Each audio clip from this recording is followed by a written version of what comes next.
Chers frères et sœurs, chers amis, chers enfants, chers jeunes hommes, chères jeunes filles, bonsoir.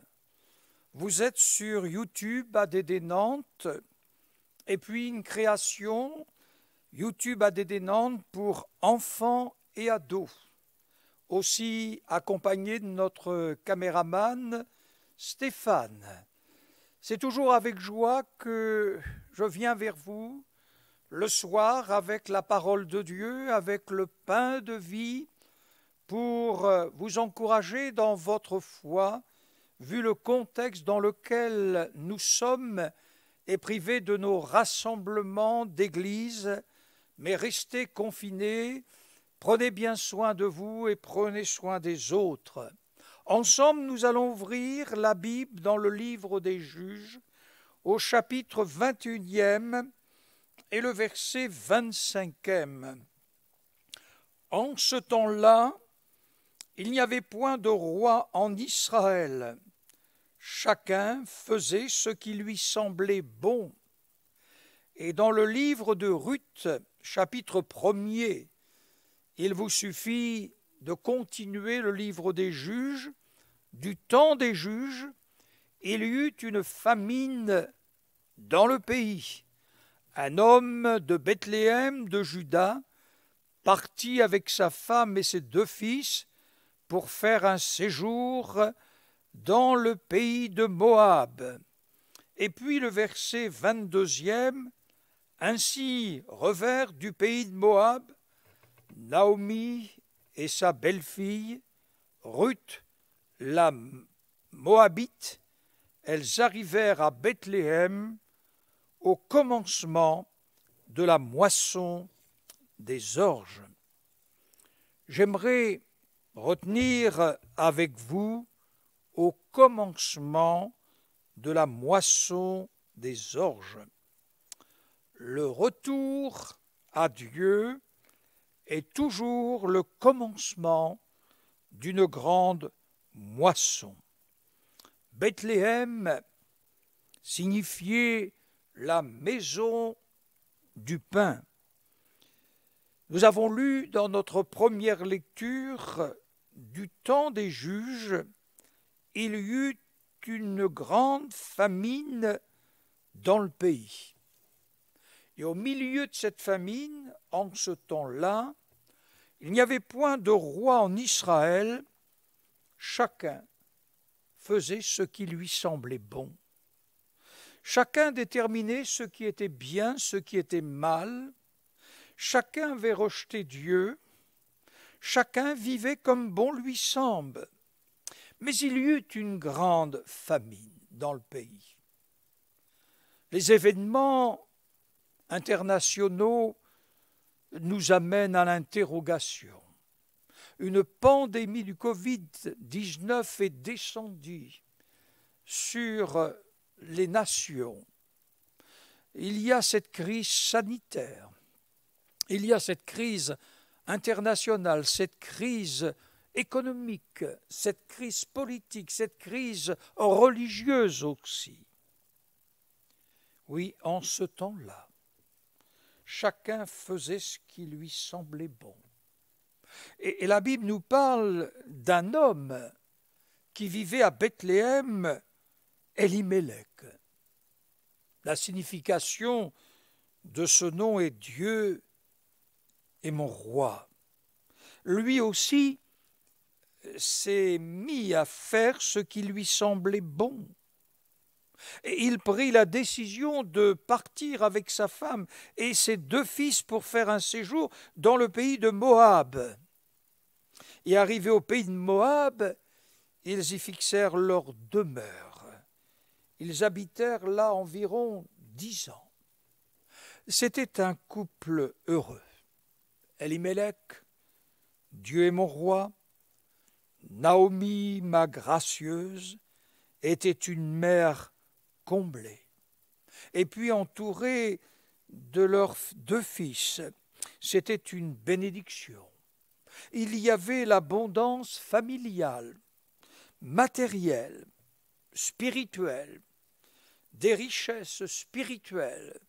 entourés de leur famille, entourés de celles et de ceux qui partageaient la même foi dans cette ville de Bethléem, où il n'y avait pas beaucoup de monde à l'époque. Mais ce fut un mauvais choix de partir, accompagné d'une mauvaise décision, car en réalité, il est décédé où il pensait rester qu'un temps. Et puis, ses deux fils se marièrent, et puis ses deux belles-filles tombèrent veuves aussi. Et là, Naomi est sur le retour. Elle est là avec sa belle-fille. L'une a préféré rester là où elle était.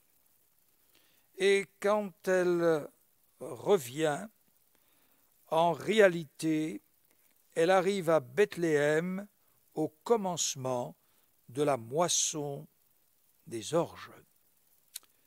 C'est là quelque chose de merveilleux, c'est que il y a un commencement. Il y aura toujours un recommencement. Et lorsque je lis la Bible, je m'aperçois qu'au travers des plus grandes catastrophes, même permises par Dieu, on voit toujours qu'il y a toujours une espérance, parce que dans le cœur de Dieu, c'est le Dieu de l'espérance. Et c'est encore pour nous le Dieu de l'espérance que la situation va changer, malgré tout le concours des uns et des autres, et que Dieu soit béni, Dieu va faire grâce. Oui, c'était le commencement d'une grande moisson.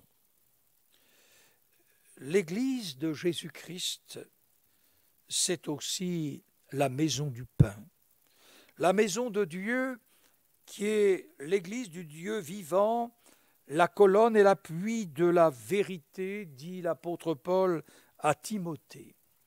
Elle est appelée à être dans ce monde affamé, assoiffé, d'être la maison du pain. La maison dirigée par celui qui a dit « Je suis le pain de vie ».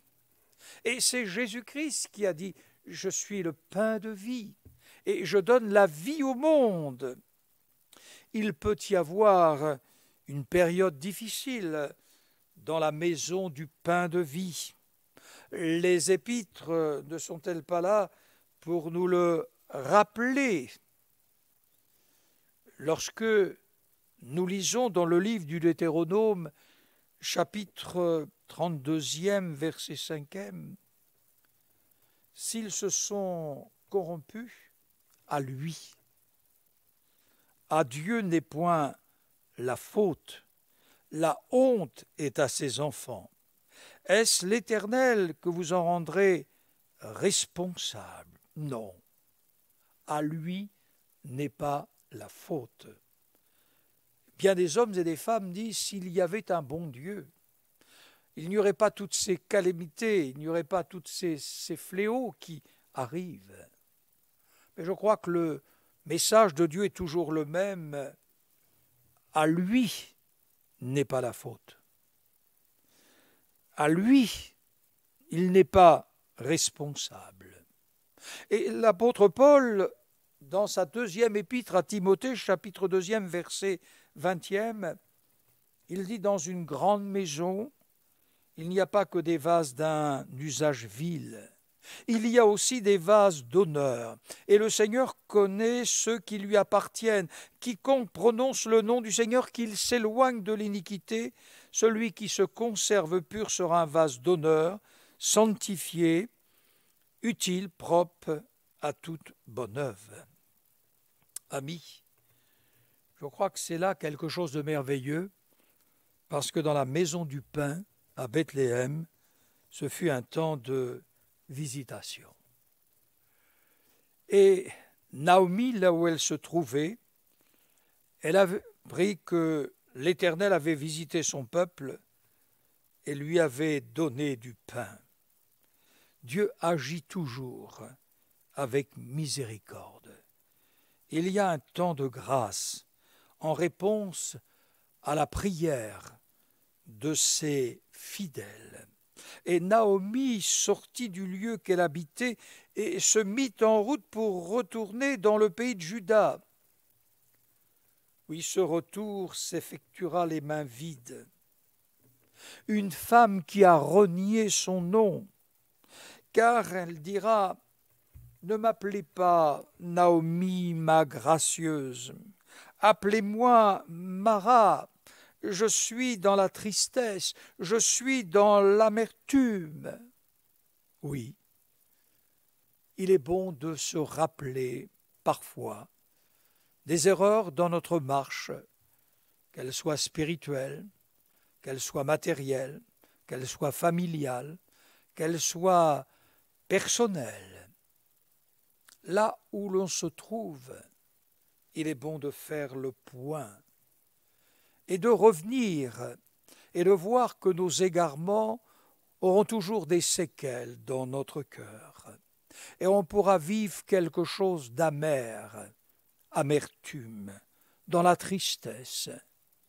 Mais Naomi, elle n'est point restée, elle est revenue. C'était le commencement de la moisson, d'une grande moisson. Dieu était en train de visiter. Oui, Dieu visite ses enfants de par le monde entier. Dieu fait des choses extraordinaires et belles. Il nourrit les hommes et les femmes. Oui, vous vous souvenez, dans l'évangile de Luc au chapitre 5e, c'était la maison de l'abondance. Il y avait 2 fils. Il y avait aussi des mercenaires. Il y avait des richesses. Et puis un jour, le plus jeune a été atterré par le monde. Son amour a diminué pour son père. Il voulait connaître le monde parce que l'amour commençait à grandir dans son cœur. Et lorsqu'il est allé vers son père, il lui a dit « Mais donne-moi la part d'héritage qui me revient. » Le père le lui a donné. Et on voit ce jeune homme partir de son père, quitter son père avec un cœur brisé.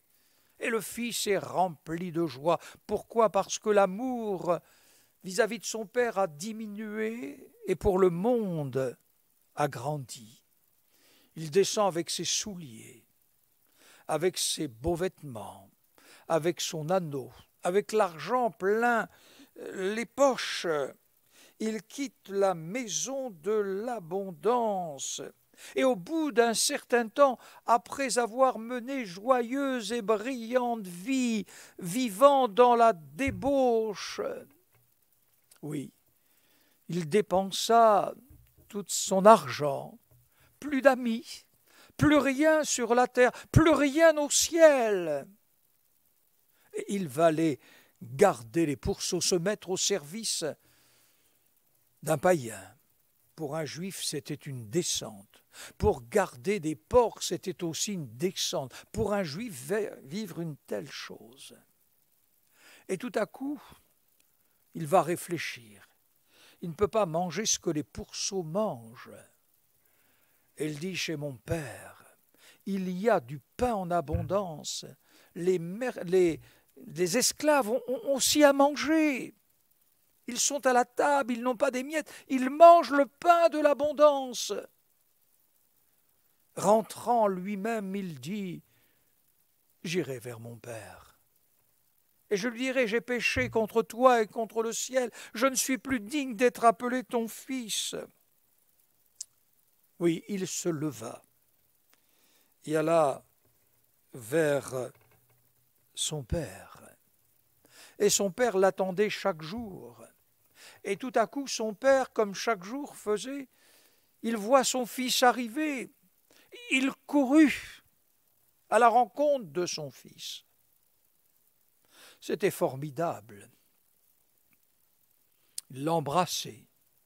se sont jetés dans les bras de l'un et de l'autre.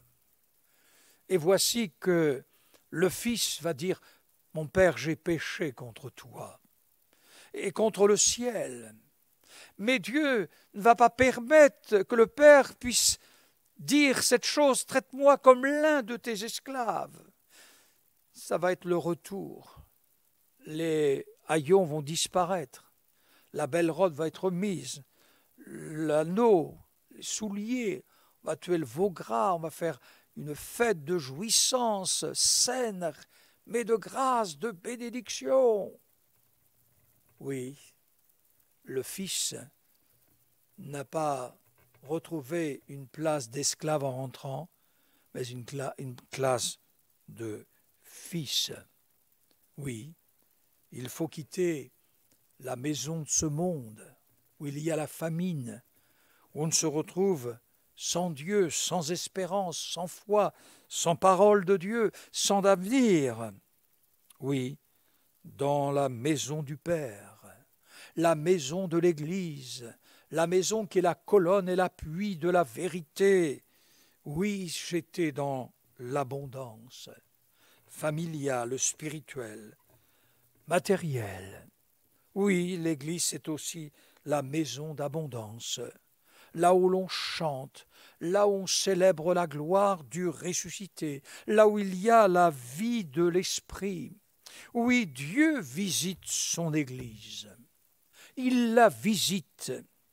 Il fait des choses extraordinaires afin que beaucoup d'enfants qui étaient dans l'abondance ne soient plus attachés aux choses spirituelles qui sont attendues, mais sont à la dérive, puissent revenir vers Dieu, vers l'Église.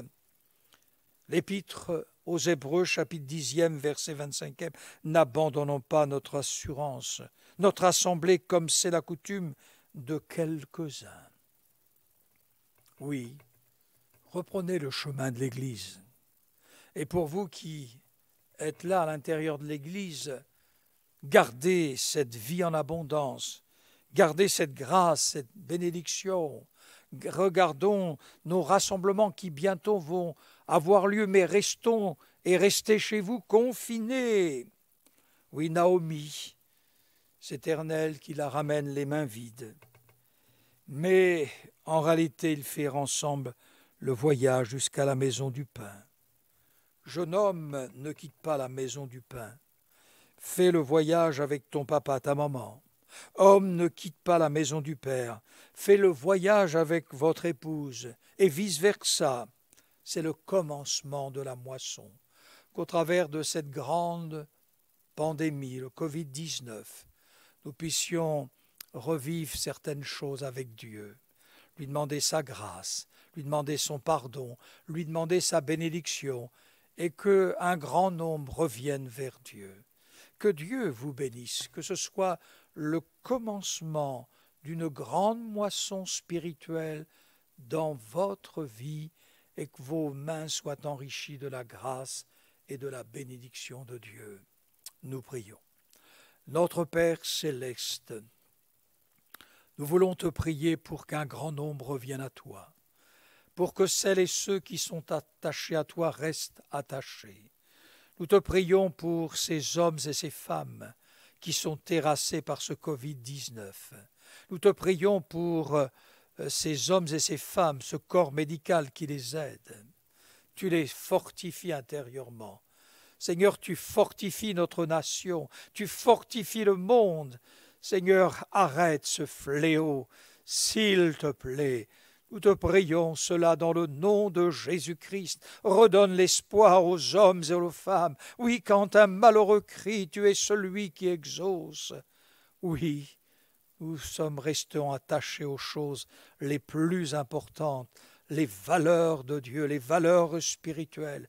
Visite tes églises, visite tes enfants, dans le nom de Jésus-Christ, et console les endeuillés, console les cœurs brisés, console les cœurs qui sont dans l'angoisse.